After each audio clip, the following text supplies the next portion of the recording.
Hey, welcome back, folks. Greg Silverman here, CIOs and bow ties. Another session of Come Learn with Me, the conversation, academic rigor, journalistic flair.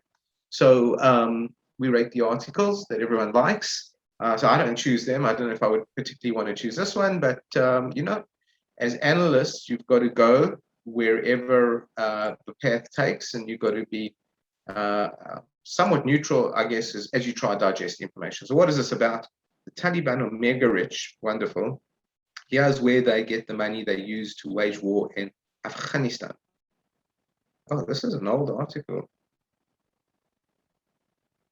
Oh, this article was published December 8. Oh, let's explore this a bit more. I wonder how this came up.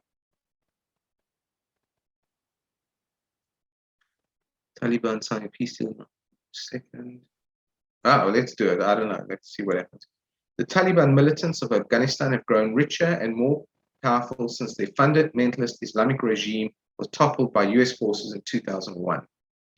In the fiscal year that ended in March 2020, the Taliban reportedly brought in 1.6 billion, according to Mullah Yaqub, son of the late Taliban spiritual leader Mullah Muhammad Omar, who revealed the Taliban's income source in a confidential report commissioned by NATO and later obtained by Radio Free Europe, Radio Liberty. In comparison, the Afghan government brought in 5.5 billion during the same period. Okay. So, just curious how this percolated up now.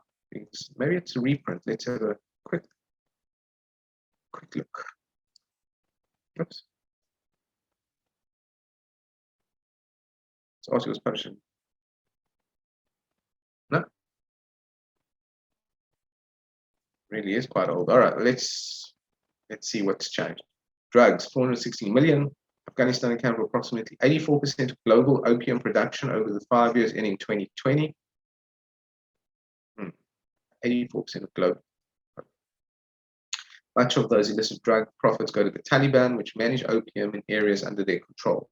The group imposes a 10% tax on every link in the drug production chain, according to a 2008 report from the Afghanistan Research and Evaluation Unit, an independent research organization in Kabul that includes the Afghan farmers who cultivate poppy, the main ingredient in opium, the labs that convert it into drug, and the traders who move the final product out of the country. There you go, poppy field.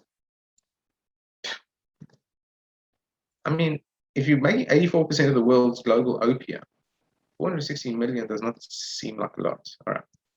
Mining, 400 million to 464 million.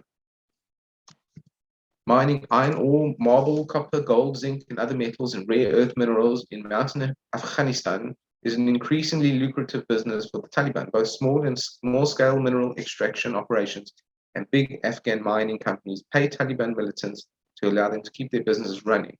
Those who don't pay have faced death threats, according to the Taliban Stone and Mine Commission, or Dabaro Commission. The group earns 400 million a year from mining. NATO estimates that figure high at 464 million, up from just 35 million. I guess the point is, if that's what they were earning when they were, still a non-governmental organization, I mean, you've got to probably 10x these numbers. Extortion and taxes, 160 million. Like a government, the Taliban tax people and industries in the growing swath of Afghanistan under their control. They even issue official receipts for tax payments. Taxed industries include mining operations, media, telecommunications, and development projects funded by international aid. Drivers are also charged for using highways in Taliban-controlled regions, and shopkeepers pay the Taliban for the right to do business. The group also imposes a traditional Islamic form of taxation called ushr, which is a 10% tax on a farmer's harvest, and zakat, a 2.5% wealth tax. That's interesting. The many religions expound, a 10%, you should give the tithe, 10% tithe. In other words, a 10%, can be seen as a tax. That the 10% is like some kind of magic number where people say, I'm happy to pay that, but I'm not willing to go to all the trouble of avoiding it. But I'm just, unhappy enough to give. I can live with giving that up. Interesting. According to Mullah Yaqub, tax revenues, which may also be considered extortion, bringing around 160 million annually. Since some of those taxed are poppy growers, there could be some financial overlap between tax revenue and drug revenue. Or they could tax them twice. But maybe not. You know, they might be ethical in the way they carry out the law. Ironically enough, right? Charitable donations, 240 million. The Taliban received covert financial contributions from private donors and international institutions across the globe. Many Taliban donations are from charities and private trusts located in Persian Gulf countries, a region historically sympathetic to the group's religious insurgency.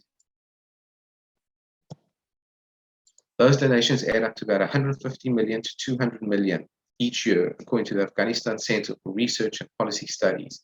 These charities are on the US Treasury Department list of groups that finance terrorism. Okay.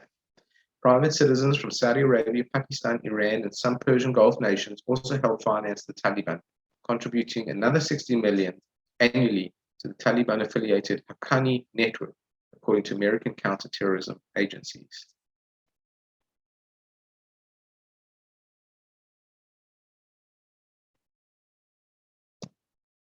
Exports. Taliban's insurgency has destabilized Afghanistan for nearly 20 years. Exports, 240 million, in part to launder illicit money. The Taliban import and export various everyday consumer goods. According to the United Nations Security Council, known business affiliates include the multinational Nurzai Brothers Limited, which imports auto parts and sells reassembled vehicles and spare automobile parts. The Taliban's net income from exports is thought to be around 240 million a year.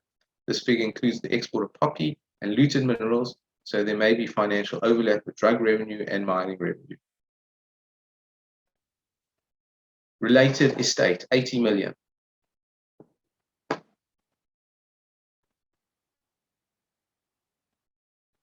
The Taliban own real estate in Afghanistan, Pakistan, and potentially other countries, according to Mullah Yaqub and the Pakistan TV channel Samai. Yaqub told NATO annual real estate revenue is around 80 million. Specific countries, according to BBC reporting, a classified CIA report estimated in 2008 that the Taliban had received 106 million from foreign sources, in particular from the Gulf states. Today, the government of Russia, Iran, Pakistan, and Saudi Arabia are all believed to bankroll the Taliban, according to numerous US and international sources. Experts say these funds could amount to as much as 500 million a year, but it is difficult to put an exact figure on this income stream.